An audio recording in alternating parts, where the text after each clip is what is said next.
m'attaquer, mes chers efforts, ils peuvent usurper mon identité, mais la vérité viendra. Les aveugles continuent à être aveugles, et les éclairés vivent, car nous partons comme des voleurs. Que j'avais vu un texte d'un musulman que j'ai trouvé très beau. Ça se voit que c'est un musulman, parce que j'aime pas le mot musulman, tu mens. Un musulman qui est ouvert, d'accord, et qui a compris. Parce que comme on dit, la Trinité, c'est le haut, là-haut qui donne l'eau, n'est-ce pas? Ça représente l'éternel Ra ou Allah. Justement, quand je dis Ra, Genèse ou passé, Allah présent. Et on peut voir encore le 33, le 3 de la Trinité. Donc je continue. Il s'appelle Amir Hussein Mimir. Il y a 2 ans, je lui avais laissé un message parce que j'ai vu qu'il avait bien vu. Donc on va lire. Pour les prétentieux qui critiquent ou attaquent l'islam, lisez bien ceci, je vous prie. Ce ne sont pas 3 déesses, encore le chiffre 3, que les Arabes vénéraient au temps pré-islamique, mais une déesse du nom d'Allah et 2 mâles, l'un du nom de Manat, le père, et l'autre Ouza, le fiston. Voir Sourate 53, l'étoile, versets 10 à 23, que nous allons lire maintenant. La vue n'a nullement dévié ni outrepassé la mesure. Il a bien vu certaines de grandes merveilles de son Seigneur, que vous ensemble des divinités Lat et Ouza, ainsi que Manat, cette 3e autre. Sera-ce à vous le garçon et à lui la fille, que voilà donc un partage injuste.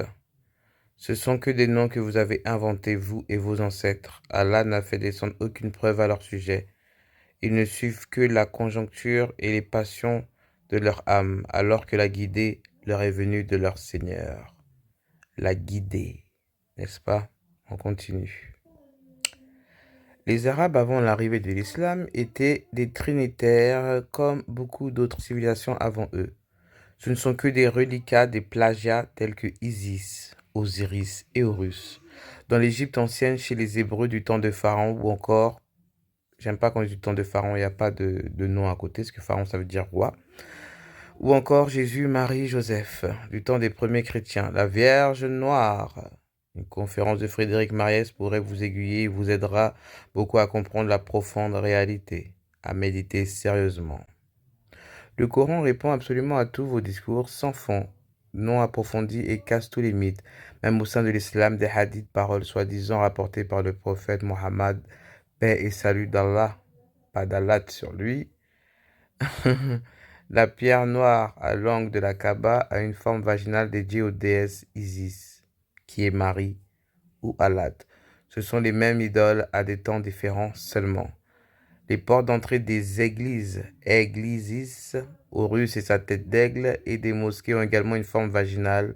Tu entres dans la matrice féminine, c'est-à-dire dans son ventre où le bébé est logé quand la femme tombe enceinte. C'est pourquoi on parle d'entrer dans une enceinte lorsque on est dans un temple.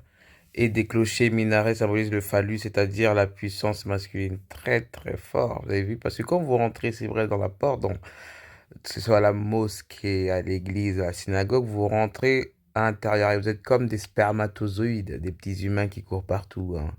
Vous cherchez l'ovule, d'accord? La voix, la parole, c'est ça.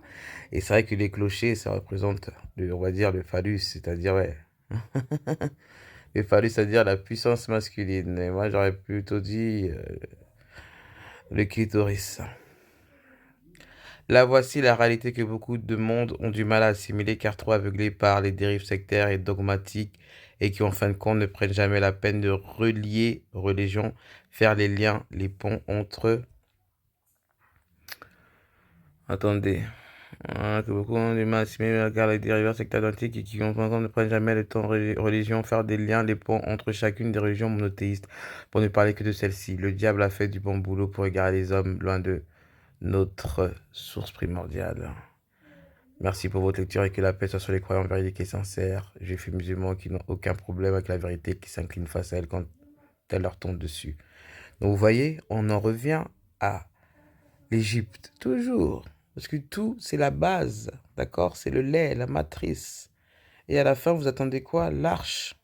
On n'a pas attendu les livres pour que on vous montre l'arche, parce qu'à la fin, c'est ça, avec Ouroboros, n'est-ce pas?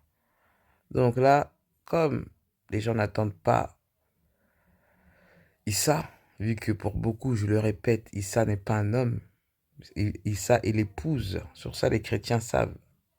On attend l'épouse, c'est-à-dire la femelle, qui vient chercher les fils d'Adam. C'est une histoire de famille. Parce que comme Allah vous a dit tout à l'heure, c'est un nombre injuste, genre il y a une fille et deux garçons. Pourquoi? Pourquoi? Donc là, il y a eu Adam, les enfants, vous les croyants et les mécréants, tout ce que vous voulez, là, les créatures. Et elle est où la mère? Ève. Selon Madame Figaro, Ève, prénom féminin et hébraïque. Découvrez son origine et son caractère. Signification, Ève vient de l'hébreu, Obewah, qui signifie vivante ou source de vie. Signification Awa. Voici la définition. Signification Awa. Selon Madame Figaro, Awa, prénom féminin. Découvrez son origine et sa signification. Signification, équivalent d'Ève en Afrique noire, le prénom Awa se traduit par source de vie. Signification Awa en islam. Selon parents.fr, il veut dire vie, donner la vie. Vous voyez? Donner la vie. Donc c'est la source de vie, la mère. Allah est dans la logique, parce qu'Allah est le tout, le haut, là-haut, l'eau. Le monsieur, la dame et l'enfant. D'accord? Donc, on va maintenant lire les définitions d'Issa, vu que j'ai fait plein de vidéos, mais à chaque fois, je vois que YouTube les efface encore. Je suis toujours obligé de me répéter. De toute façon, tant qu'il y a 10 personnes qui sont sauvées, le reste, comme dit Allah, 95% de pécheurs et 5% qui suivront le Mahdi. Comme on dit, les 5%, c'est la sourate Al-Madiha, la 5e. Il n'y a pas d'hasard qui est le E de l'islam qui a disparu. Parce qu'il y a le E à la fin. Ça fait lys, la fleur de l'âme. Fleur de l'âme. Pourquoi la fleur de l'âme? On continue. On revient à la fleur. Quand vous voyez, on rajoute le Hada et le S, ça donne Hadas. La signification du prénom Hadas est le myrte. Myrtle tree. Fleur. On continue. Étymologie du prénom Hada sans le S, mais on rajoute un D. Quel que soit l'orthographe que vous lui préférez, Hada ou Hada, le prénom est d'origine arabe. Ce prénom signifie richesse, combat, n'est-ce pas? Mehdi vient de l'arabe Mahdi, se traduisant par guidé sur le droit chemin ou guidé par Allah dans le Coran. Il s'agit de l'un des noms donnés au prophète Mohammed. Pour les musulmans, il se traduit par celui qui est éclairé par Allah et désigne le sauveur qui viendra sur terre à la fin des temps. Le Mahdi ou Mohammed al-Mahdi, arabe al-Mahdi, Mohammed al-Mahdi, le bien guidé, est selon l'islam un rédempteur eschatologique envoyé et inspiré par Allah, attendu par les musulmans et identifié au dernier imam dans le schisme duodécimaire. Vous voyez bien, Mahdi est dérivé du prénom Mahdi, lui-même issu du verbe arabe Hada, qui signifie celui qui est bien guidé par Allah. On revient le Hada. Pourquoi je vous parle de ça? Vous allez bientôt comprendre. Toujours chez moi, je vais faire une vidéo sur les 4 éléments. Donc c'est la fleur qu'on attend. En hébreu, Ish et Isha. Isha, c'est l'anagramme de Issa. D'accord? Le H pour l'infini. Le Mashiach. Ça que vous voyez dans Mashiach, Isha. Aïssa. Ils ne sont pas apparentés au terme hébreu employé pour désigner la côte. Cela en Genèse 2, verset 21-22, ou à côté, Néged en Genèse 2, 20. Par ailleurs, ces deux termes commencent par la lettre Aleph, qui n'est pas employée dans le tétragramme Yahwa, lequel commence par un yod.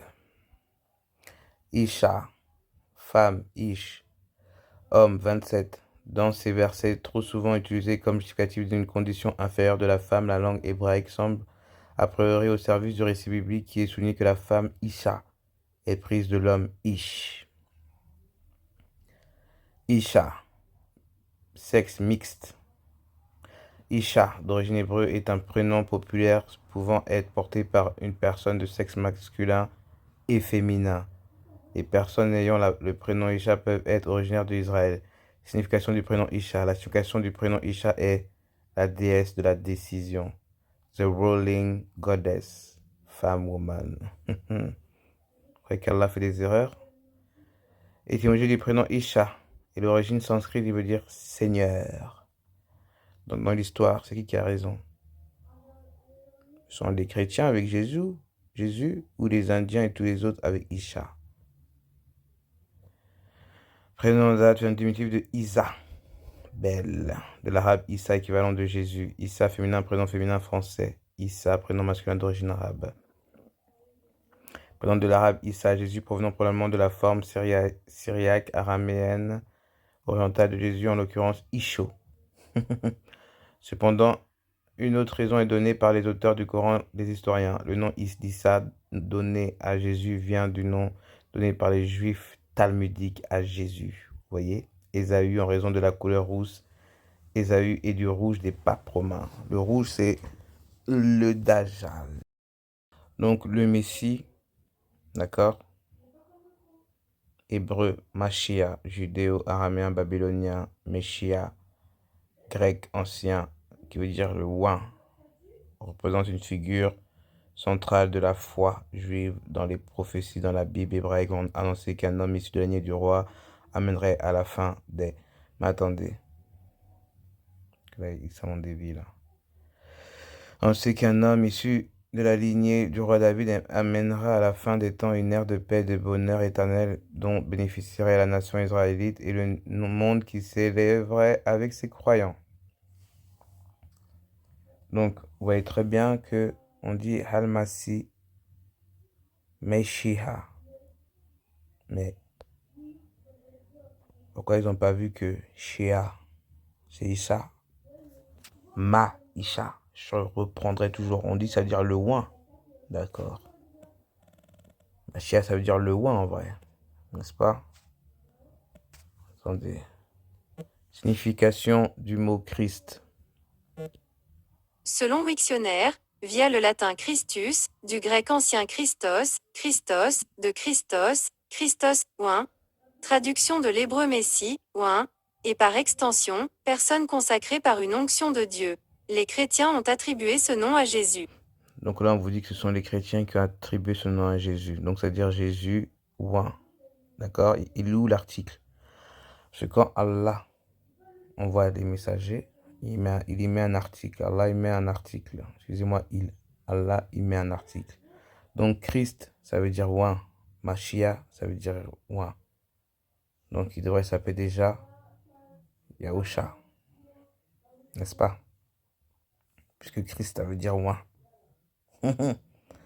Arrêtons là. Putain, c'est pas possible. Voilà. Christ est la traduction du terme hébreu Machia, dont dérive le nom français Messie, signifiant oint du Seigneur. Donc, quand les sanscrits disent que Isha, ça veut dire oint, c'est juste qu'ils n'ont pas mis ma devant l'adjectif possessif, c'est-à-dire une personne consacrée par une onction divine.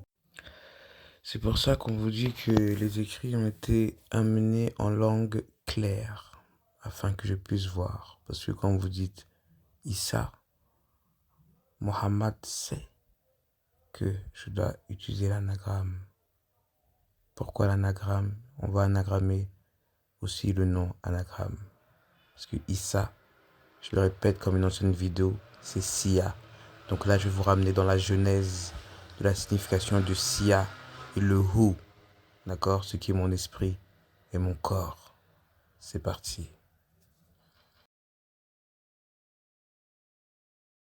Vous pouvez voir qu'il est 23h23. D'accord? Allah m'a montré une chose magnifique. Attendez. Donc, Sia ou Sah était la personnification divine de la perception en particulier. virgule. La perception précise qui est nécessaire pour comprendre la vérité. Sia, qui est Issa, d'accord, était étroitement associé à Hu.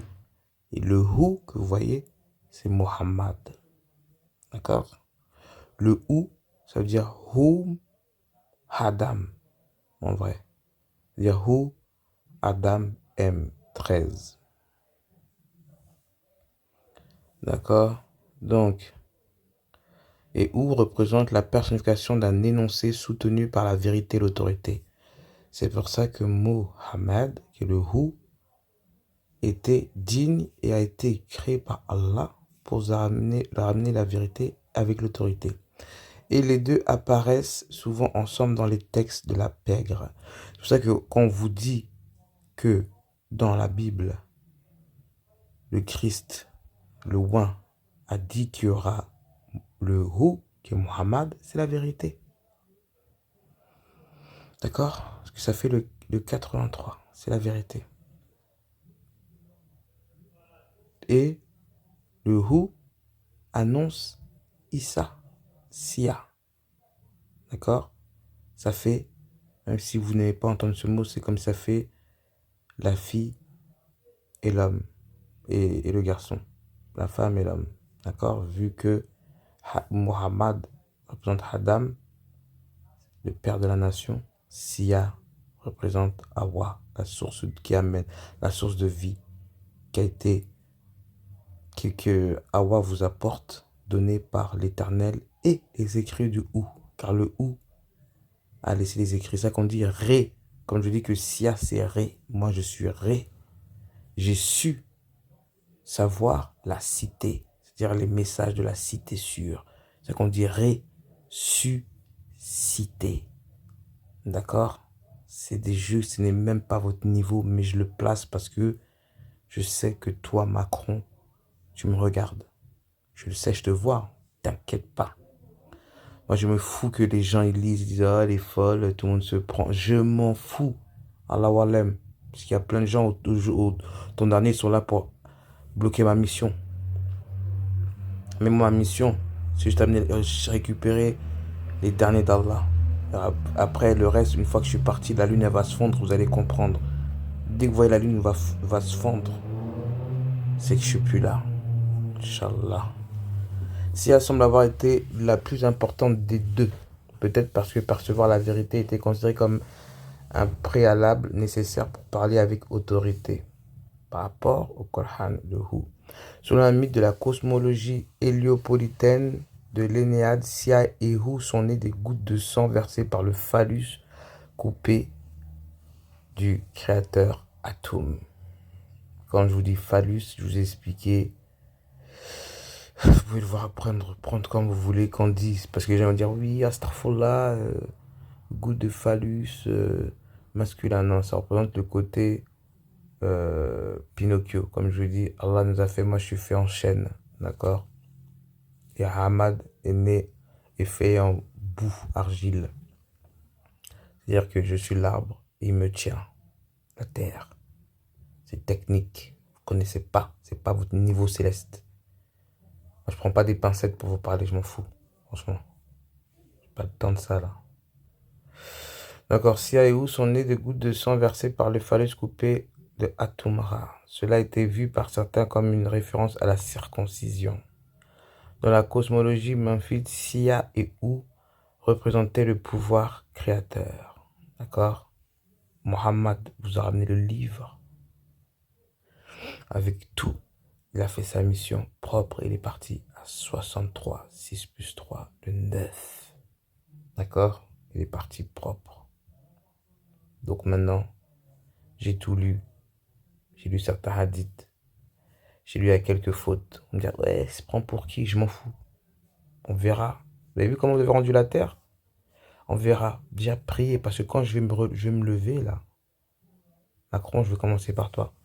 Encore là. Les gens ils pensent que c'est Bédène, tout ça, c'est toi. C'est toi. Je vais t'avoir. T'inquiète. T'as vu ce que j'ai fait Olivier Véran, on n'entend plus trop hein, depuis. Hein. Mais toi, je vais te garder pour la fin. Comme on dit, on garde le meilleur pour la fin. Tu pourras appeler ton Magog, ton Gog là. Sia ou représenter le pouvoir créateur de Ptah, Sia était l'esprit ou le cœur. Je dis je suis le Yassin 3-6. Donc si je suis le 36, le cœur, Mohammed est le 6-3. Sia était l'esprit ou le cœur de Ptah. Tandis que Ou était sa langue. Ils sont également liés à Thoth, l'entité de l'écriture, dans son rôle de Dieu de la connaissance. Parce que nous, on n'utilise pas le mot Dieu. Quand on dit divinité, on dit des dieux. D'accord? Comme des gens ils peuvent dire, oui, le Christ est un Dieu, Mohammed est un Dieu, Moïse est un Dieu. Voilà. Mais ce ne sont pas l'éternel, Rawallah. Que l'éternel est l'infini, le verbe infini, la source primordiale. De la connaissance et Eka. Vous voyez, Eka, il dit c'est la magie, c'est la sorcellerie. Ok? Je ne suis pas une magicienne, majouge, moi. Je suis sorcière. C'est ça qu'on m'appelle Karaba, en vérité. Pourquoi Karaba? Baraka. Ça revient à la vache, la sorcière vache. Mais comme vous êtes bêtes, tous des bêtes, ça qu'on vous appelle des brebis égarées, astaghfirullah. Comment Allah vous êtes donné, fait à son image, mais on arrive à vous comparer à des brebis égarées, c'est ce que vous êtes, des animaux. Vous n'avez pas à réfléchir de vous-même. Moi, je suis une lionne, moi. Ok, Sekhmet. Bien que ni Sia ni Ou n'aient été adorés en tant que divinité indépendante, ils sont fréquemment mentionnés dans les textes concernant la religion et la philosophie égyptienne. C'est-à-dire que on n'est pas là pour qu'on nous adore, on est là pour faire notre mission. C'est pour ça que Mohammed vous a dit, ne faites pas comme les chrétiens, n'adorez pas, ne m'adorez pas. Allah se suffit. L'Éternel se suffit. Moi, je suis qu'un outil d'Allah. Je suis le premier outil d'Allah. Allah n'a pas besoin de moi. Moi, j'ai besoin d'Allah. C'est la différence. L'Éternel est en moi, comme l'Éternel est en vous. Parce que tout ce quand l'Éternel nous a fait, il nous a fait qu'amour. Ok? Donc c'est-à-dire que même depuis l'Égypte, on parle de Mohammed. Donc les Kémites, là, les Égyptiens de 2.0, là, qui disent ah, l'islam, nanana. Vous n'avez pas été digne, vous n'avez tellement pas été digne que l'Éternel a fait une succession aux Hébreux blancs, aux Blancs, après aux Arabes. Les Chinois, ils ont des codes, mais les Asiatiques, ils ont des codes, mais vas-y, eux, il y a trop de polythéisme dedans. Bon, c'est un autre discours. Et de toute façon, ils vont savoir, eux, par rapport au dragon. Voilà. Vous savez comment Allah, tout ce qu'Allah fait est bon. C'est-à-dire que malgré qu'ils ont fait leur Allah, pardonneur, votre méchanceté, astaghfirullah, il a fait, Allah, il n'est pas comme vous. Allah, c'est pour ça qu'il m'a envoyé, parce que moi, je suis l'extrême. Je suis bonne et méchante avec les méchants. Je suis plus mauvaise que le diable. Ouais, je vous le dis. Parce que je vais lui faire du sale. Quand on vous dit le diable, il s'assoit à côté d'une femme pour avoir des conseils. C'est moi la femme. Cette femme-là, c'est moi. Parce que je vais te faire du sale. Comme tu as été désobéissant, soit, écoute-moi bien, toi qui es avec Macron, toi là qui guide Magog, comme tu es chaud là, tu te dis, ah, tu as du temps, profite de ton petit temps là.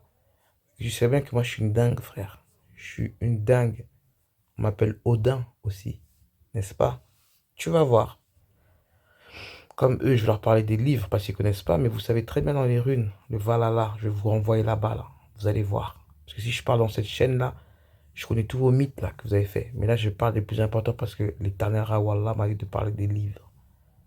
Mais si je vais parler dans vos sectes là, Allah est partout, hein. Allah est omniscient, Allah il sait. Et dans le mauvais, il y a du bon là. Moi, je sais où le bon. Dans votre religion des Vikings là, je connais. Je vous connais. Je connais toutes vos runes. D'accord? Mais Allah ne me permet pas de faire le mal là. Et quand je vais avoir la permission, la lune elle va être fondue. Ayez crainte. Vous allez voir là. Là, vous allez voir c'est quoi le mal. Quand la femelle fait mal, le feu va se mêler à moi. Que j'en ai marre, vous me saoulez tous là. Les textes des pyramides écrivent Sia comme celle, soyez des celles qui en charge de la sagesse et confirment qu'ils portent le rouleau sacré de Ra. Vous savez comment Ra m'appelle? Bon, des fois il m'appelle Hayati, des fois Allah m'appelle Malachi, des fois l'Éternel m'appelle Ré, et des fois l'Éternel m'appelle la loi. La loi c'est une planche coranique. Donc je suis la loi et Allah il écrit sur moi. Comprenez? La plume. La loi. C'est ça que je suis comme un I. Il confirme également Ou comme la personnification de l'autorité divine. Vous voyez que Ou est personnifié de l'autorité divine. Il n'y a personne qui est connecté à Mohammed, si ce n'est Moussa. D'accord? Moïse. Je ne compare pas les autres prophètes, mais le travail de Mohammed, vous qui l'insultez, ça m'énerve. Il a dû relire dans la nuit tous les textes de la Genèse, c'est-à-dire jusqu'en Égypte, puisque Mohammed parle de Issa, c'est Sia. C'est-à-dire que depuis la Genèse, imaginez-vous quelqu'un, un être orphelin, qui voit tout ça, il doit réécrire en Mashallah, Subhanallah. C'est pas vous les musulmans 2.0, là, j'ai rien à voir avec vous. Moi. On dit, oui, t'es méchant. Non, moi je suis méchant, je suis pas venu pour être votre ami, en fait. Pour vous. Vous voulez toujours voir des gens qui vous parlent, oh, Seigneur, ma fille. Je suis pas comme ça, moi. C'est du tac-tac, bim. Voilà, il y a des mots, j'ai envie de dire, mais je sais qu'ils vont couper encore. Dans le livre des portes, Sia et Ou sont les compagnons constants de Ra, alors qu'ils voyagent à travers le monde souterrain, le voyage nocturne. Les textes du cercueil confirment Sia en tant que narratrice et témoin d'événements mythiques. D'accord? Les textes du cercueil. Le tombeau signifie les beaux mots. C'est-à-dire que je dois toujours faire attention aux mots, parce que je sais que vous utilisez des mauvais mots pour avoir des maux de tête, des malheurs. Oui, il donne ainsi un rôle central dans l'important rituel de l'ouverture de la bouche, le daba. Il existe également des exemples où le sort 325 qui fait généralement référence à Ika, sorcellerie, fait plutôt référence à Ouf. Les textes de Dendera suggèrent que les images ont été produites conformément aux règles établies par Sia et les images elles-mêmes sont appelées les paroles de Sia. D'accord? Allah m'a donné l'eau afin que je vous la redonne. Ce qu'on dit Allah, c'est donner la vie. Je vous donne l'eau qu'Allah me donne. D'accord? La vie. Ce qui semblerait presque combiner les deux concepts. Le traitement de Sia et Ou dans les hiéroglyphes mérite également d'être considéré alors que le terme Sia signifie toujours perception ou intelligence. Dans l'Égypte ancienne, il existe une double signification intéressante pour le terme Ou. Il peut faire référence à la parole ou à un énoncé avec autorité, mais peut également faire référence à la nourriture. D'accord? C'est-à-dire que Mohammed vous a donné des choses solides afin que vous compreniez, pour que vous ayez du poids avec vos bonnes actions sur la balance. D'accord? C'est comme ça. Il y a un lien évident entre les mots qui sortent de la bouche, vous comprenez, et la nourriture. Moi, je suis là pour parler, moi. Je n'ai pas le temps. Et la nourriture qui est placée dans la bouche. Mais le lien semble aller plus loin que cela. Après tout, la formule d'offrande décrit spécifiquement une offrande vocale.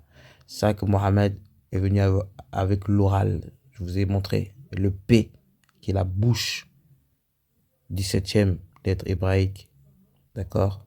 Oral. C'est offrande vocale. C'est-à-dire que il vous a donné de la nourriture afin que vous ayez la vie. Merci Mohammed. Renforçons le lien entre la parole et la création.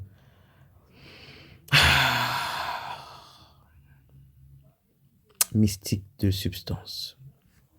Vous comprenez?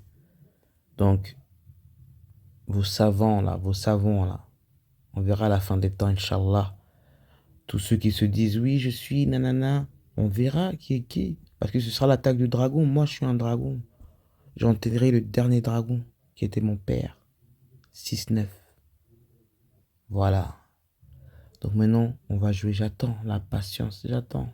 Il y aura un truc qui va se passer bientôt. Et moi, je ne donne pas de date. J'ai les écrits, mais j'ai mes témoins. J'ai pas besoin de vous montrer. Parce que YouTube, c'est pas une plateforme où je peux tout dire. Vous me verrez bientôt, Inch'Allah. C'est qu'Allah me dit, dors. Dors pour l'instant. Parce qu'il y aura un moment où tu ne dormiras plus. Voici le message qu'Allah m'a donné. Donc, Massia, c'est Machia. D'accord? Continuez à attendre votre homme là.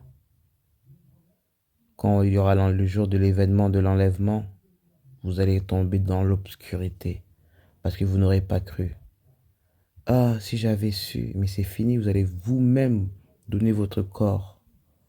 Vous allez être les martyrs de Babylone. Les martyrs de Magog. Nous, on n'aura rien. Allah n'abandonne pas ses loin. Je vous ai dit de lire l'aube naissante tout le temps. Parce que le jour où vous n'allez pas lire et que le grand djinn, la bête, va sortir, parce que déjà, il y en a, ils sont déjà marqués. Et la marque du front, c'est le Tav. C'est la lettre hébraïque 22. Elle est sur les fronts déjà. Si vous ne l'avez pas, tant pis pour vous. C'est pas moi qui le fais, ça, par contre.